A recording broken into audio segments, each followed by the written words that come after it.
সুপ্রিয় দর্শক, আমি মুর্শিদুল ইসলাম সবাইকে স্বাগত জানাচ্ছি সম্পাদকীয়তে। আমাদের আজকের বিষয় আপোষের রাজনীতি, বিপন্ন ভবিষ্যৎ প্রজন্ম। আর এ নিয়ে আমাদের সাথে আলোচনার জন্য উপস্থিত রয়েছেন অধ্যাপক সৈয়দ আনোয়ার হোসেন, ইতিহাস বিভাগ, ঢাকা বিশ্ববিদ্যালয়। রয়েছেন সুলতানা কামাল, মানবাধিকার কর্মী, এবং নাইমুল ইসলাম খান, সম্পাদক, দৈনিক আমাদের অর্থনীতি। প্রিয় দর্শক, আপনারা ইচ্ছে করলে আমাদের সাথে এই আলোচনায় সরাসরি যোগ দিতে পারেন। এজন্য আমাদেরকে ফোন করতে হবে, যেই নাম্বারগুলো টেলিভিশনের পর্দায় দেখা যাবে সেই নাম্বারে। এছাড়া আপনারা এসএমএস অথবা ফেসবুকের মাধ্যমে আপনাদের মন্তব্য পাঠাতে পারেন।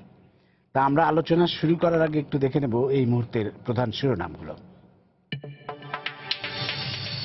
রাজধানীতে শনিবার থেকে সিটিং সার্ভিস বন্ধের কথা থাকলেও মানেননি পরিবহনগুলো। অতিরিক্ত ভাড়া আদায়ের অভিযোগ, রোববার থেকে কার্যকরের নির্দেশ বিআরটিএর। বিচার বিভাগ ও নির্বাহী বিভাগের মধ্যে দ্বন্দ্ব সৃষ্টির চেষ্টা চলছে। প্রধান বিচারপতির এমন বক্তব্য নাকচ প্রধানমন্ত্রীর। বললেন, উভয় বিভাগের মধ্যে সুসম্পর্ক থাকা জরুরি। নিমতলী ট্রাজেডির পরেও সরানো যায়নি পুরান ঢাকার অলিগলিতে গড়ে ওঠা কেমিক্যাল গোডাউন। দাহ্য পদার্থ গুদামজাতের ক্ষেত্রে মানা হয় না কোনো নিয়ম। কলকারখানার বর্জ্যে মারাত্মক দূষণের শিকার গাজীপুরের বিভিন্ন এলাকা, বসবাসের অযোগ্য হয়ে পড়ার আশঙ্কা।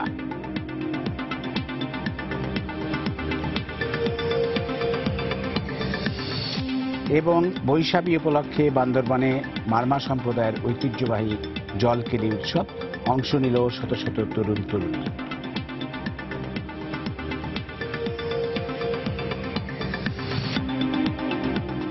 আমরা এবার চলে আসবো আমাদের আলোচনায়। আমরা লক্ষ্য করছি যে সাম্প্রতিক সরকারের কিছু সিদ্ধান্তে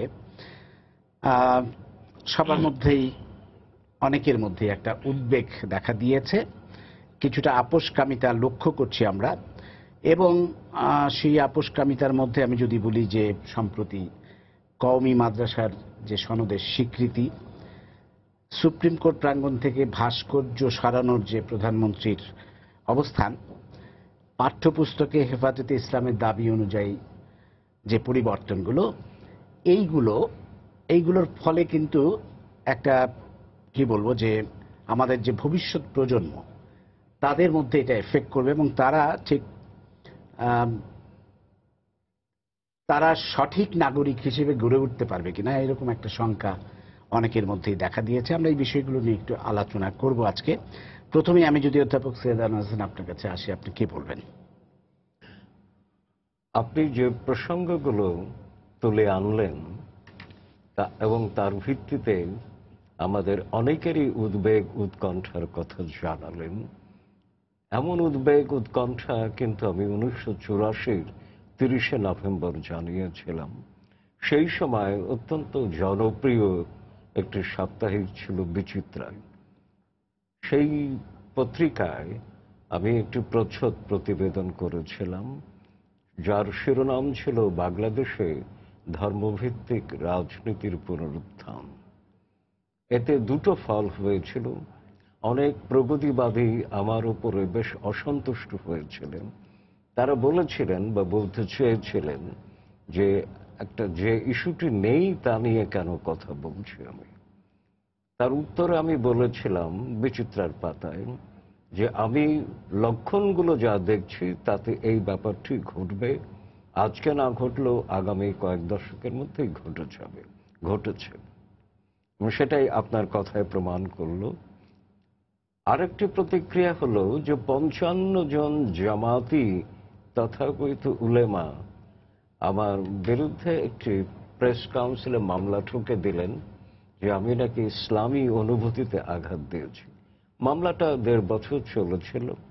গাজী শামসুর রহমান, আমাদের যশস্বী আইনবিদ, তিনি ছিলেন ওটার সভাপতি। তিনি এটা বাতিল করে দিয়েছিলেন এক পর্যায়ে, কিছুদিন ঝুলিয়ে রেখে। তো আমার কথাটা হলো যে লক্ষ্য করুন, একের পর এক ঘটনা ঘটছে। এগুলো যদি বিএনপি বা জামাত ঘটাতো তাতে আমার প্রশ্ন উঠত না। আমি স্বাভাবিকভাবেই ধরে নিতাম তাদের উদ্দেশ্য আদর্শ তাই। কিন্তু মুক্তিযুদ্ধের নেতৃত্ব দেয়া আওয়ামী লীগ যখন এই কাজগুলো করে, তখন আমাদের দাঁড়ানোর জায়গাটা নিশ্চিহ্ন হয়ে যায়। তখন প্রশ্ন ওঠে, তখন মনের ভেতরে ফনা তুলে দাঁড়ায় অসংখ্য উদ্বেগ, অসংখ্য উৎকণ্ঠা। ব্যাপারটা কিন্তু শুধু আজকেই ঘটছে তা নয়। আমাদের মনে আছে যে 2007-এ একটি নির্বাচন হবার কথা ছিল, যা হয়নি। তার আগে হঠাৎ করে বজ্রপাতের মতো একটু খবর পেলাম যে আওয়ামী লীগ খেলাফত মজলিসের সঙ্গে 5 দফা চুক্তি করেছে, এবং তখন সাধারণ সম্পাদক ছিলেন প্রয়াত আব্দুল জলিল। তার দুতি আলীর মাধ্যমে এই চুক্তি হয়েছে। আমাদের সবার জানা, অন্তত যারা বাংলাদেশের রাজনীতি নিয়ে একটু চিন্তা ভাবনা করি, যে খেলাফত মজলিস আফগানিস্তান ফেরত তালেবানদের সংগঠন, উগ্রপন্থী, কট্টরপন্থী, চরমপন্থী, এবং যাদের সঙ্গে ইসলামের কোন সংযোগ কোনো কালেই ছিল না আর কি। ভোট মিত্র সন্ধান করতে গিয়ে খেলাফত মজলিসের কাছে পৌঁছেছিল আওয়ামী লীগ। তখন আমি একটি আলোচনা সভায় মন্তব্য করেছিলাম যে আওয়ামী লীগের বিরুদ্ধে যুদ্ধ ঘোষণা করল। কারণ সেই 1949-এর 23শে জুন যে আওয়ামী লীগের যাত্রা শুরু, তার মধ্যে তো এই আপোষকামিতা পোষায় না, এবং সেটা রাজনৈতিক কৌশলই বলুন, এখনো বলা হচ্ছে রাজনৈতিক কৌশল। তো যে কৌশলের মধ্য দিয়ে আদর্শ জলাঞ্জলি দেওয়া হয়, সেই কৌশলের রাজনীতি নিয়ে আমার প্রশ্ন আছে আর কি। তো এখন তারপরে দেখুন 1911 সালে 15তম সংশোধনী এলো। ওই সংশোধনী আমরা আগেই আভাস পেয়েছি যে 72-এর সংবিধানের যে 4টি রাষ্ট্রীয় মূলনীতি, তার পুনরায় প্রবর্তন করা হবে, ভালো খবর। একই সঙ্গে একটা মন্দ খবরে বেশ উৎকণ্ঠিত হয়েছিলাম যে হোসেইন মোহাম্মদ এরশাদের করা 8ম সংশোধনী রাষ্ট্রধর্ম রাখা হবে। তো আমার মনে আছে সেই সময় একটি সংসদীয় কমিটি করা হয়েছিল সৈয়দা সাজেদা চৌধুরীর নেতৃত্বে, এবং যেখানে ছিলেন প্রয়াত সুরঞ্জিত সেনগুপ্ত। সেখানে আমি একটি আমন্ত্রণ পেয়েছিলাম, সেটা ঢাকা বিশ্ববিদ্যালয়ের শিক্ষক হিসেবে নয়, কারণ বিশ্ববিদ্যালয়ের কোনো শিক্ষককে আমন্ত্রণ জানানো হয়নি বা হয় না এই সমস্ত বিষয়। তখন ঘটনাক্রমে একটি ইংরেজি দৈনিকের সম্পাদক ছিল সেই সুবাদে। তো সেখানে আমি যুক্তি দেখিয়েছিলাম যে রাষ্ট্রধর্ম ইসলামের বিধান আপনারা সংযোজন করতে চাচ্ছেন বা পুনঃপ্রবর্তন করতে চাচ্ছেন, তা কিন্তু 3টি কারণে আমার কাছে আপত্তিকর। একটি, এটা ইসলাম বিরোধী, কারণ কোরআন হাদিসে কোথাও রাষ্ট্রধর্মের বিধান নাই। যে কোনো ধর্মই, শুধু ইসলাম নয়, যে কোনো ধর্মই কিন্তু বিশ্বজনীন ধর্ম। আর কোরআনে আল্লাহ মুসলিমিন শব্দটা ব্যবহার করেননি, করেছেন ইয়া আইয়ুহান নাসু, মানব জাতিকে। এমনকি বিদায় হজের সময় নবী করিম সাল্লাল্লাহু আলাইহি ওয়াসাল্লাম যে সম্বোধন করেছেন ততবারই বলেছেন হে মানব মণ্ডলী। তার সামনে তো মুসলমান, খ্রিস্টান সবাই ছিল, ইহুদি ছিল, মানব মণ্ডলীর কথা বলেছেন তিনি। দ্বিতীয়ত, রাষ্ট্রধর্মের বিধান যে কোনো ধর্মই হোক না কেন অগণতান্ত্রিক, কারণ গণতন্ত্রের মূল কথাই হচ্ছে ধর্ম যার যার, রাষ্ট্রসভা। তৃতীয়ত এবং প্রধানত বঙ্গবন্ধুর আদর্শের বিরোধী, কারণ আমাদের ভুলে গেলে চলবে না যে 1972-এর 10ই জানুয়ারি যে ভাষণ দিয়েছিলেন, সেখানে স্পষ্টতই তিনি বলেছিলেন বাংলাদেশ একটি আদর্শ রাষ্ট্র হবে, যার ভিত্তি ধর্মভিত্তিক হবে না, এবং সেই সুবাদেই ধর্মনিরপেক্ষতা এসেছিল। অবশ্য আমি এটাও জানি যে ধর্মনিরপেক্ষতা এই শব্দবন্ধটি নিয়ে আমার একটু অসন্তুষ্টি আছে। বাংলাদেশের ইতিহাস ঐতিহ্যের প্রেক্ষাপটে এটা হওয়া উচিত ছিল ধর্মীয় সহিষ্ণুতা, কারণ ধর্মনিরপেক্ষতা আবার সেকুলারিজমে বাংলা করলে ঠিক হয় না। সেকুলারিজমে বাংলা হয় ইহজাগতিকতা, এবং খোদ পশ্চিমেই এখন বিতর্ক উঠে গেছে সেকুলারিজমে। তো আরো বললাম যে আমাদের জানা মতে মানিক মিয়া অ্যাভিনিউতে 114টি সংগঠন রাষ্ট্রধর্ম বিধানের বিরুদ্ধে সমাবেশ করেছে। কাজে সব মিলিয়ে আমার যুক্তিটা ছিল অনুগ্রহ করে এটা করবেন না। তো তাতে আমার একটু হাস্যকর তথ্য সংযোজন করি। আলোচনা শেষে যখন দুপুরের খাবার দেওয়া হচ্ছে আমাদেরকে, তখন আমার হাতে খাবারের প্লেটটি তুলে দিলেন সুরঞ্জিত দা, দিয়ে তার স্বভাবসিদ্ধ স্থানীয় ভাষায় বললেন যে দাদা কইলেন তো ভালো, কাম তো হইতো না। তা আমি বললাম আমার বলা আমি বলে দিয়েছি, কাম তো করবেন আপনারা, তো কাজে আপনারা শেষ পর্যন্ত হয়ে গেল আর কি রাষ্ট্রধর্ম। তো এখন আর সাম্প্রতিক যে দৃষ্টান্ত আপনি দিলেন, এগুলো আমাদের কাছে একটা বিপন্ন বিষয়। আমি আওয়ামী লীগ সঙ্গে মেলাতে পারছি না আর কি, দুঃখিত। ধন্যবাদ স্যার, আবার পরে আসবো আপনার কাছে। আমি সুলতান আপা আপনার কাছে আসি।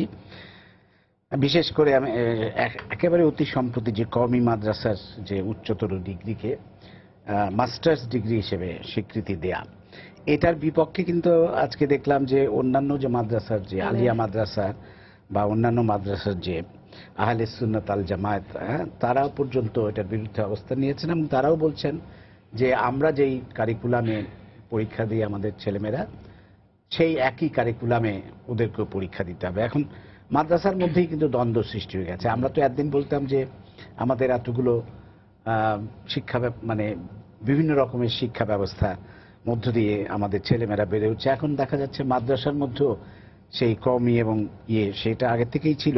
এই স্বীকৃতি দানের ফলে কিন্তু এটি আরেকটি নতুন সমস্যা হিসেবেও উদ্ভব হবে। আপনি যদি একটু বলেন। আপনার ধন্যবাদ। যেহেতু আজকে পয়লা বৈশাখের পরের দিন, এই সুযোগে সবাইকে শুভ নববর্ষ জানাই এবং সবার জীবন যাতে শান্তিময় হয় এবং নিরাপদ জীবন যাপন করতে পারি আমরা সবাই, সারা বিশ্বের মানুষ, সেটাই আমাদের কামনা থাকবে। সরাসরি যদি যে প্রশ্ন এখন উত্থাপন করা হলো সেই কথায় যাই, একটা কথা কিন্তু ভুলে গেলে চলবে না। আমরা তো মুক্তিযুদ্ধের চেতনার কথা বলছি, মুক্তিযুদ্ধের সপক্ষের শক্তি আজকে ক্ষমতায় আছে, যার জন্য আমাদের প্রত্যাশাও এটাই থাকে যে মুক্তিযুদ্ধের যেই আদর্শ, যেই নীতি, যেই স্বপ্ন আকাঙ্ক্ষা নিয়ে আমরা এগিয়েছিলাম, সেটার রক্ষা করার, সেটার প্রতি সমর্থন যোগানোর দায় দায়িত্বটা এই রাজনৈতিক দল আন্তরিকতার সঙ্গে, সততার সঙ্গে এবং দৃঢ়তার সঙ্গে পালন করবে। সেই জায়গায় যখন আমরা কিছুটা ব্যত্যয় ঘটতে দেখি, অবশ্যই যেটা প্রফেসর আনোয়ার হোসেনও বললেন যে আমাদের কিছুটা বিপন্ন বিস্ময় বোধ চলে আসে। এখানে একটা কথা আমি নিজেকেও মনে করাই, আমাদের সবার জন্যই এটা হয়তো প্রযোজ্য, যে বাংলাদেশের মুক্তিযুদ্ধের আদর্শের একটা মূল ভিত্তি কিন্তু ছিল সর্বজনীন অসাম্প্রদায়িক শিক্ষা ব্যবস্থার আন্দোলন, তাই না? এটা কিন্তু ভুলে গেলে চলবে না। এটার জন্য আমরা প্রাণও দিয়েছি, ছাত্ররা প্রাণ দিয়েছে। কাজেই আমাদের মুক্তিযুদ্ধের আদর্শের সঙ্গে সর্বজনীন কথাটার উপর আমি জোর দিই, অসাম্প্রদায়িক এই কথাটার উপরেও জোর দিয়ে এই কথাটা যদি আজকে বলতে চাই যে অবশ্যই আমরা যারা মুক্তিযুদ্ধের চেতনায় বিশ্বাসী তারা চাই না যে এই দেশে শিক্ষা ব্যবস্থা এমন হোক যে কিছু মানুষ শুধুমাত্র একটা শিক্ষা ব্যবস্থার মধ্যে দিয়ে যায় বলেই অস্বীকৃত অবস্থায় থাকুক। সেই জায়গায় আমি মনে করি যে হ্যাঁ, যে কোনো শিক্ষা ব্যবস্থার মধ্যেই থাকুক, তাদের যোগ্যতার একটা স্বীকৃতি কিন্তু যথাযথ স্বীকৃতিটা হতেই হবে, সেটাতে কোনো সন্দেহ নাই। এবং সেই জন্যেই আমরা কিন্তু এত সংগ্রাম আন্দোলনের মধ্যে দিয়ে কিছুদিন আগেই একটা শিক্ষানীতি প্রণয়ন করলাম, একমুখী শিক্ষা ব্যবস্থার যেটা কথা বলা হয়েছে। এবং বারবার করে আমাদের কাছ থেকে যেই দাবিটা এসেছে সেটা হলো যে বাংলাদেশে এতগুলি শিক্ষা ব্যবস্থা না রেখে একটা এমন প্রক্রিয়ার মধ্যে দিয়ে ব্যবস্থা করা হোক যেটাতে সব ছেলেমেয়েরা, আমাদের সন্তানরা এমনভাবে শিক্ষার সুযোগগুলি পাবে যেখানটায় তারা পরস্পরের সঙ্গে সমান তালে এগিয়ে চলতে পারবে। এবং সেই জন্য মাদ্রাসা শিক্ষা ব্যবস্থাকে কিন্তু বৈজ্ঞানিক করা কিংবা বিজ্ঞান ভিত্তিক করার একটা ব্যাপার রয়েছে। এবং কখনোই আমরা বলি নাই যে যারা কোট আনকোট যদি বলি যে সাধারণ কিংবা অন্য মাধ্যমের শিক্ষা ব্যবস্থার মধ্যে থাকবে তারা ধর্ম সম্পর্কে কিছু জানার প্রয়োজন নেই কিংবা সেটা আমরা করব না। আমি যখন একেবারে ছোটবেলায় প্রাথমিক শিক্ষা শুরু করেছি, আমি লীলানাগের বিদ্যালয়ের পড়াশোনা শুরু করেছি নারী শিক্ষা মন্দিরে। সেখানে কিন্তু আমাদের কম্প্যারেটিভ রিলিজিয়ন ছিল এবং আমার এখনো স্পষ্ট মনে আছে সবুজ মলাটের একটা বই ছিল, সেই বইয়ে একেবারে সনাতন ধর্ম থেকে শুরু করে প্রত্যেকটি ঐতিহাসিক এবং কালের সময়ে যেই ধর্মগুলি এসেছে সেই ধর্মগুলির মূল কথা কি, কিভাবে প্রবর্তিত হয়েছে, কোন ঐতিহাসিক প্রেক্ষাপটে, সেখানে কি বলছে, সমস্ত কিছু কিন্তু খুবই সুন্দর করে। হাবিল কাবিলের গল্প মুর্শেদ এখনো আমি সেই ছোটবেলার ভাষায় বলতে পারবো যেভাবে শিখেছি। তারপরে হযরত ঈসার কথা, হযরত মুসার কথা, আমাদের যারা ইসলাম ধর্মে জন্মগ্রহণ করেছি আমাদের নবীর কথা, এই সমস্ত একেবারে পরিষ্কার করে, এবং অন্যান্য ধর্ম অবলম্বী যারা আছে তারা কি ধর্মে বিশ্বাস করে, তারা কি ধরনের কথাবার্তা বলে, সবকিছুই কিন্তু আমরা পড়েছি। আজকে মাদ্রাসা শিক্ষার যে দুর্গতিটা দাঁড়িয়েছে সেটা হলো যে তারা ভীষণভাবে কিন্তু বিচ্ছিন্ন। তাদের শিক্ষার মধ্যে যে বিজ্ঞান ভিত্তিক কোনো ব্যাপার নাই সেটা আমরা সবাই জানি। তো এই যে একটা রাষ্ট্র এরকম ভাবে বৈষম্যমূলক একটা শিক্ষা ব্যবস্থা বাঁচিয়ে রাখলো, এবং আজকে দেখা যাচ্ছে সেই বৈষম্যমূলক শিক্ষা ব্যবস্থাকে অন্যরকম একটা স্বীকৃতি দেওয়ার কথা আসছে, যেটা হঠাৎ করে আমাদের একদম নিঃশর্তভাবে আমাদের প্রধানমন্ত্রীর কাছ থেকে এই ঘোষণাটা এলো, কোন রকম সংশোধন না করে, কোন প্রক্রিয়ার মধ্যে না দিয়ে। যে কথাটা একটু আগে আমি আরেকটা চ্যানেলে বলেলাম, প্রফেসর আনোয়ার হোসেন ইতিহাসবিদ, আমি আইন নিয়ে পড়াশোনা করেছি, নাইমুল সাংবাদিক। আমাকে এখন যদি একটা ফিজিক্সের কাজ করতে বলে আমি তো করতে পারবো না। নাইমুলকে যদি এখন কোর্টে দাঁড় করিয়ে দেওয়া হয়, নাইমুল কোনো কেস লড়তে পারবে না। প্রফেসর আনোয়ার হোসেন তার জায়গার বাইরে কিছু করতে পারবেন না। এগুলির তো কতগুলি নিয়ম কানুন আছে, কতগুলি ক্রাইটেরিয়া যেটা বলে সেটা আছে। আমি কোন পর্যায়ে যে কতখানি জানলে আমাকে স্বীকৃতি দেওয়া হবে যে হ্যাঁ এই মানুষটা এই ব্যাপারে বিশেষজ্ঞ কিংবা এই ব্যাপারে কাজ করতে যোগ্য। আমার যেটা শঙ্কা এখানটা একটা রয়ে গেল সেটা হলো যে এইভাবে যে একটা ঘোষণা দেওয়া হয়ে গেল একেবারে নিঃশর্তভাবে, এই ছেলে মেয়েগুলিকে যখন বলা হবে যে তুমি একটা মাল্টি ন্যাশনাল কোম্পানি চালাও, কারণ তুমি তো এমএ পাস করে নিয়েছো, তুমি যে আরেকটা কোনো ব্যবস্থাপনার কোনো একটা কিছু করো, কোনো একটা হাসপাতাল চালাও, কোনো একটা লিগ্যাল এইড অর্গানাইজেশন চালাও, কিভাবে করবে তারা?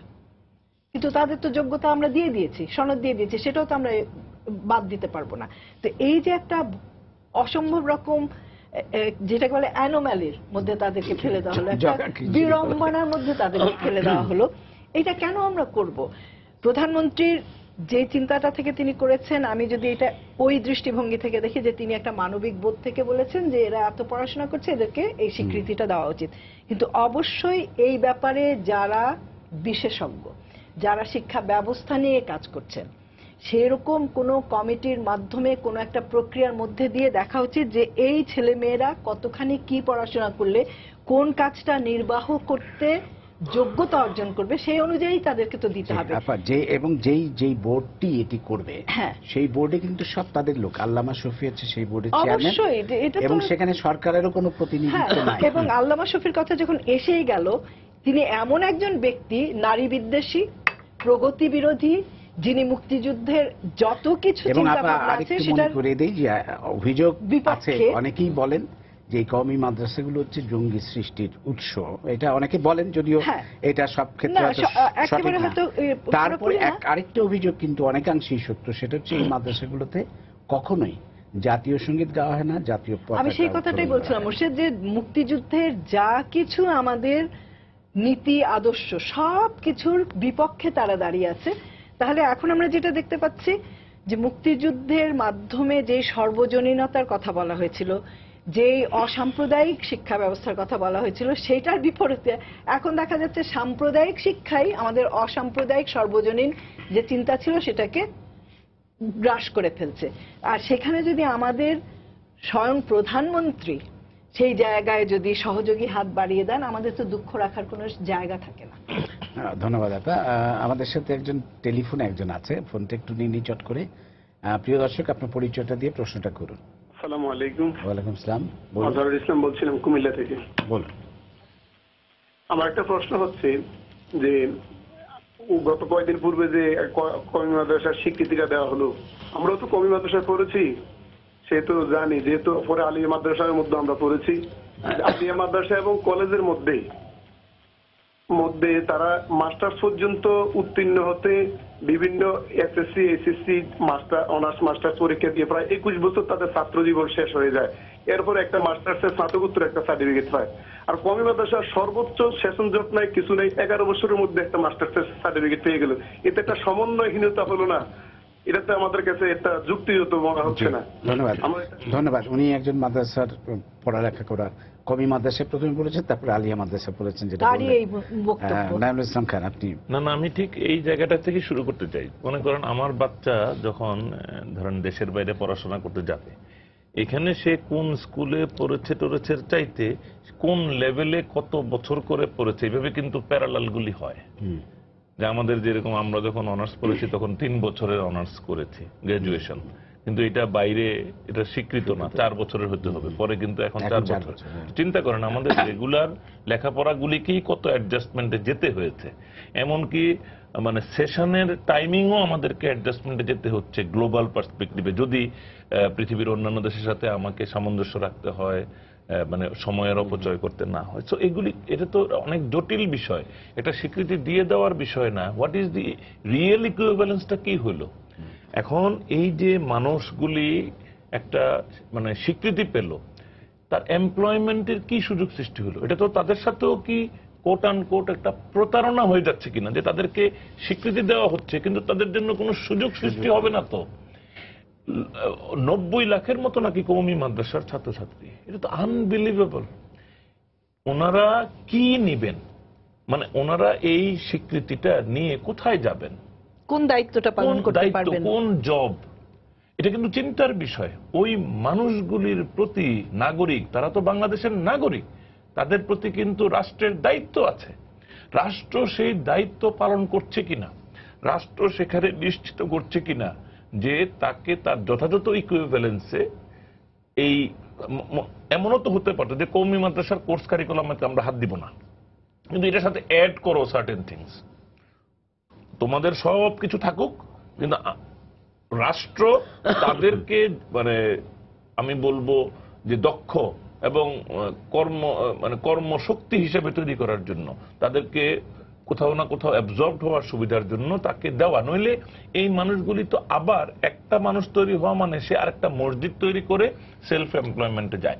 আমি জেনে বলছি, কারণ আমাদেরও কিছু আত্মীয় স্বজন পরিচিতর মধ্যে লোক আছে, তারা আসে বলে যে আমি আমার ছেলেটা কওমি মাদ্রাসা থেকে পাশ করছে, তারে একটা ছোট্ট জমি কিনা দিছি, এখানে সে একটা মসজিদ মাদ্রাসা করবে, এটার জন্য একটু দান খয়রাত করে।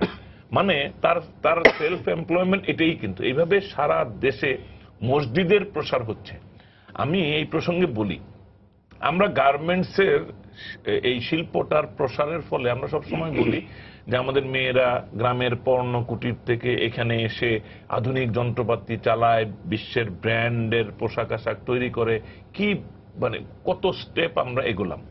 আমরা যদি মেয়েদেরকে গ্রাম থেকে এনে এই আধুনিক যন্ত্রপাতিতে প্রোডাক্ট তৈরি করিয়ে 2 স্টেপ এগিয়ে থাকি, আমরা কিন্তু 4 স্টেপ ব্যাকওয়ার্ড যাচ্ছি। এইভাবে যে এই মেয়েদের বাচ্চারা সারাদিন ঢাকায় মাদ্রাসা ছাড়া আর কোথাও রেখে যাওয়ার জায়গা নেই। একমাত্র ঢাকা শহরে যে মাদ্রাসার বিকাশ হয়েছে মূলত গার্মেন্টসের শ্রমিকের বাচ্চাদেরকে অ্যাকোমোডেট করার জন্য। সারাদিন এই বাচ্চাগুলি এখানে থাকে, খায়, এবং এটা কিন্তু ফ্রি না, ওরা কিন্তু পে করে। তো এখন সারাদিন মাদ্রাসায় থাকলে কম পয়সায় থাকা খাওয়ার ব্যবস্থাটা হয়, এবং লেখাপড়াটা কি হলো, ওই মাটি যে অগ্রগতিটা সামাজিক ক্ষেত্রে করলো, সেখান থেকে আমরা আরো 4 স্টেপ পিছিয়ে। মা যেই শিক্ষা নেয় নাই, মা কিন্তু একটা গ্রামের আমরা যেটা কেবল অসাম্প্রদায়িক বিদ্যালয় থেকেই লেখাপড়া করে এসছে, যতটুকুই করেছে, তার বাচ্চাটা আবার চলে গেল মাদ্রাসায়, অনলি বিকজ আমাদের পরিকল্পনা নাই। আমরা আমাদের সেকুলার এডুকেশন দিয়ে তাদেরকে অ্যাকোমোডেট করার কোনো চেষ্টাই করি নাই, এটা নিয়ে ডিসকাশনই হয় না, এটা দাবিও ওঠে না। সুতরাং আমি মনে করি যে এই ছেলে মেয়েদের যারা এই কওমি মাদ্রাসায় আছে, তাদের ভবিষ্যৎ ভালোর জন্যই, শুধু রাজনীতির জন্য নয়, শুধু রাজনৈতিক সুবিধা পাওয়ার জন্য না, তাদের প্রতি দায়িত্ব পালনের অংশ হিসেবেই তাদেরকে নিয়ে রিয়েল জেনুইন ইতিবাচক চিন্তা ভাবনা করা দরকার। ধন্যবাদ। আমি স্যার আপনার কাছে আবার আসবো, একটু যদি ওই বিষয়টা আলাপ করি। বিষয়টা কিন্তু চাপা পড়ে যাচ্ছে, সেটা হচ্ছে পাঠ্যপুস্তকে যে পরিবর্তনগুলো করা হয়েছে, একটা তো ভুল করা হয়েছে যেগুলো, সেগুলো নিয়ে বেশি আলোচনা হচ্ছে। সে ভুল তো ভুল ভাবলাম, ছেড়েই দিলাম, কিন্তু যেই পরিবর্তনগুলো ইচ্ছাকৃতভাবে করা হয়েছে, এবং বলা হয়ে থাকে যে হেফাজতে ইসলামের দাবি অনুযায়ী ওরা 29টা পয়েন্ট দিয়েছিল যে এই পরিবর্তনগুলো করতে হবে, সেগুলো সব করা হয়েছে। প্রগতিশীল লেখকদের লেখা বাদ দেওয়া হয়েছে এবং কয়েকটি পরিবর্তন, নাকি 3টি পরিবর্তন হয় নাই, সেজন্য ওই বইগুলো আবার ছাপতে হয়েছে হেফাজতের চাহিদা অনুযায়ী, যেটা নিয়ে কোনো বিকার নাই। এবং এতে কি হবে, আজকে আমরা জঙ্গিবাদের বিরুদ্ধে কথা বলছি, কিন্তু অসাম্প্রদায়িক চেতনার কথা বলছি, কিন্তু এই ছেলেমেয়েরা, ভবিষ্যৎ প্রজন্ম যারা আমাদের, তারা তো এই পাঠ্যসূচিতে তারা তো সাম্প্রদায়িক হিসেবেই গড়ে উঠবে। আপনার এই প্রশ্নের উত্তরে যাবার আগে এতক্ষণ যে আলোচনা হচ্ছিল তার ধারাবাহিকতায় ছোট দুটো মন্তব্য করে নেই। মাননীয় প্রধানমন্ত্রী যে স্বীকৃতি দিলেন তার মধ্যে মানবিক বিবেচনা বোধের ব্যাপারটা আমি উড়িয়ে দেব না, কিন্তু আমার সংবিধানে এখনো 17 নম্বর ধারায় লেখা আছে একমুখী শিক্ষার কথা। তো মাননীয় প্রধানমন্ত্রী নিজেই তো লঙ্ঘন করলেন। এমনি বিরাজমান ছিল, বাস্তবে সেটা অন্য কথা, কিন্তু এই স্বীকৃতির মধ্যে মাননীয় প্রধানমন্ত্রী নিজেই এই বিধান লঙ্ঘন করলেন। এটা একটু ভেবে দেখবার ব্যাপার।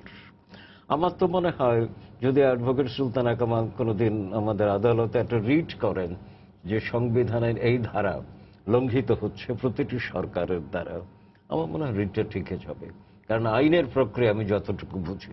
2 নম্বর, শিক্ষার নাকি মৌলিক উদ্দেশ্য, সর্বশেষ শিক্ষা কমিশন প্রতিবেদনেও আছে, দক্ষ জনশক্তি তৈরি করা।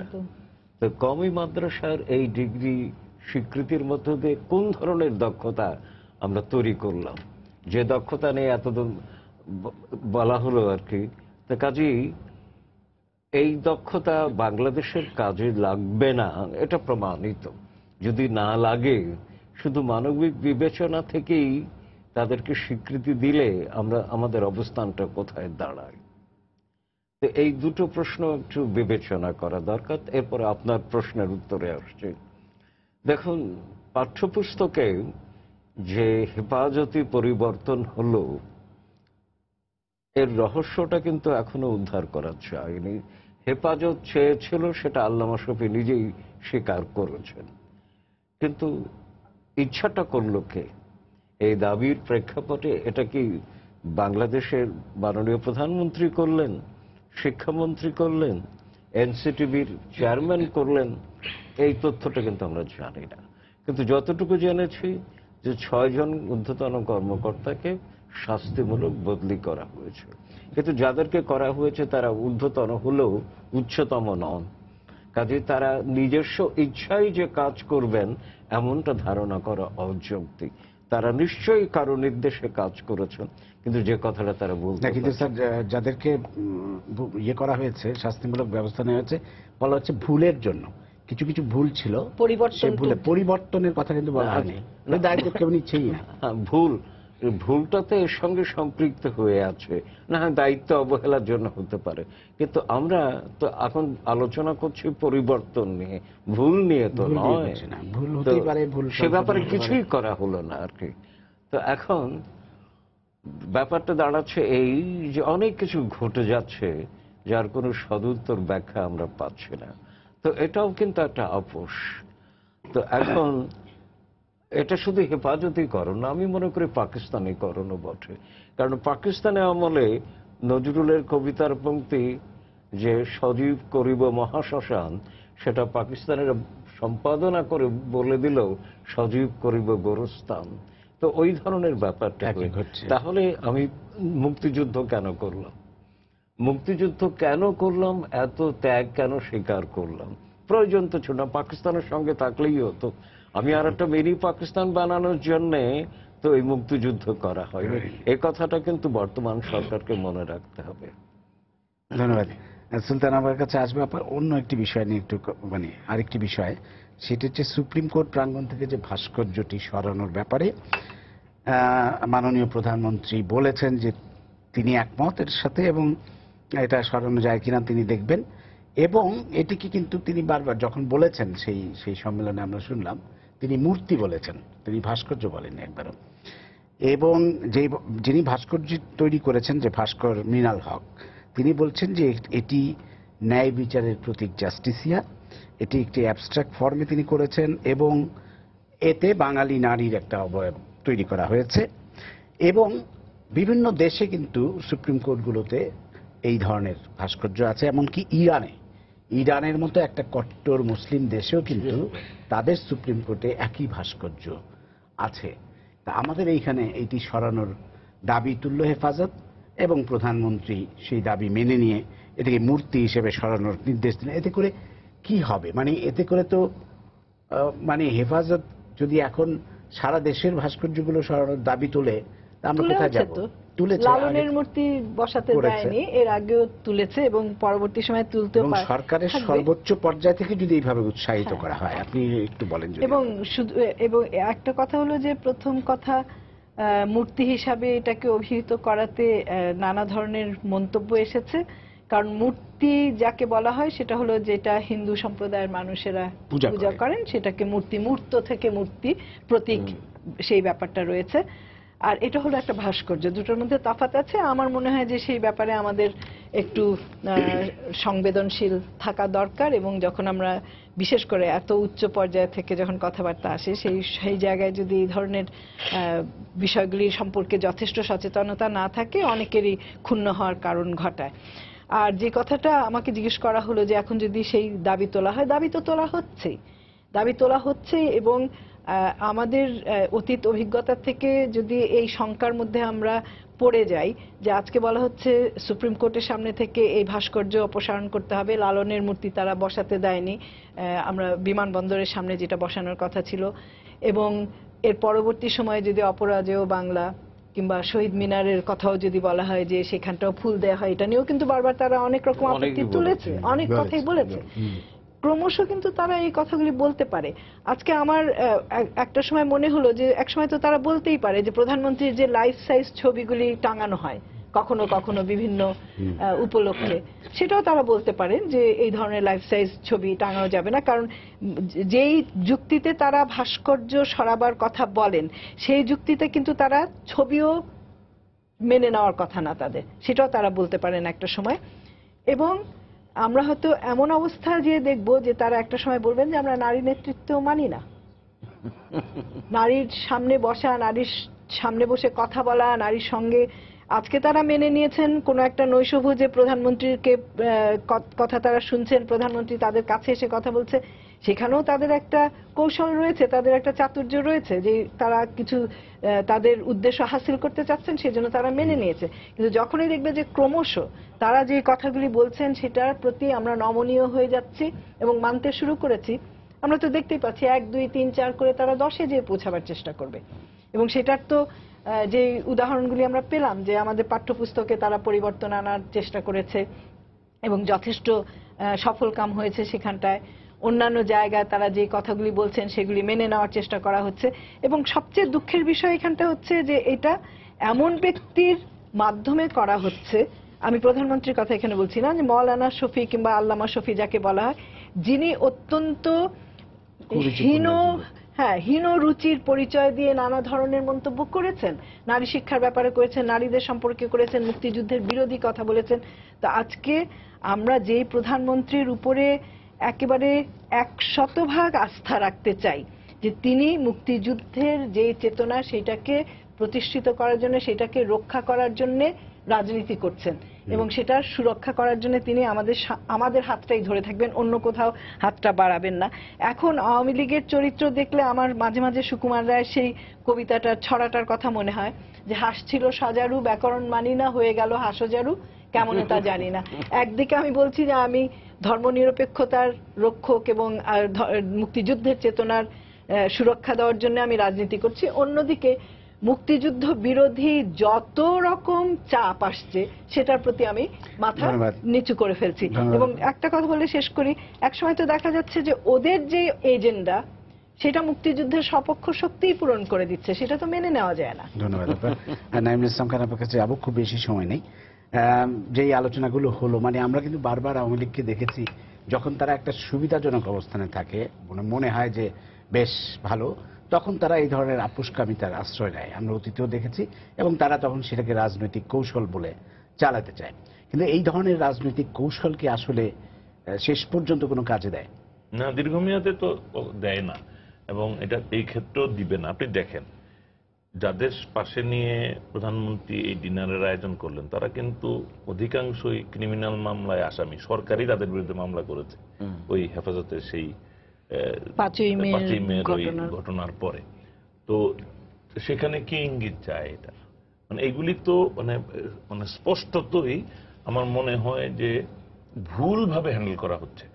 প্রধানমন্ত্রীর একটা দায়িত্ব আছে যে রাষ্ট্রে শৃঙ্খলা বজায় রাখা, এইভাবে যত রকমের ভিন্ন মত এগুলিকে কিভাবে ধীরে ধীরে শান্তির স্বার্থে, প্রগতিকে কম্প্রোমাইজ না করে শান্তির স্বার্থে তাদেরকে মানে আন্ডার কন্ট্রোল রাখা। নাও আমার তো মনে হয় যাদেরকে নিয়ে এখানে ডিনার করেছেন তাদেরকে নিয়ে একটা বড় এয়ারক্রাফটে ফ্লাই করে ইন্দোনেশিয়া যাওয়া দরকার ছিল না। আমি অনেস্টলি বলছি, সেখানে গিয়ে তাদের ধর্মীয় নেতাদের কাছ থেকে ব্যাখ্যা নেওয়া যে সেখানকার যে অসংখ্য ভাস্কর্য তারা সেটা কিভাবে ইয়ে করে, মানে অ্যাকোমোডেট করছে তাদের ধর্মীয় পৃথিবীর সবচেয়ে বড় মুসলিম দেশ হিসাবে, যেখানে কয়েকদিন আগে সৌদি বাদশাহ বেরিয়ে আসলেন, কিংবা মালয়েশিয়াতেও যাওয়া যায়, মালয়েশিয়াতেও বেশ কিছু আছে।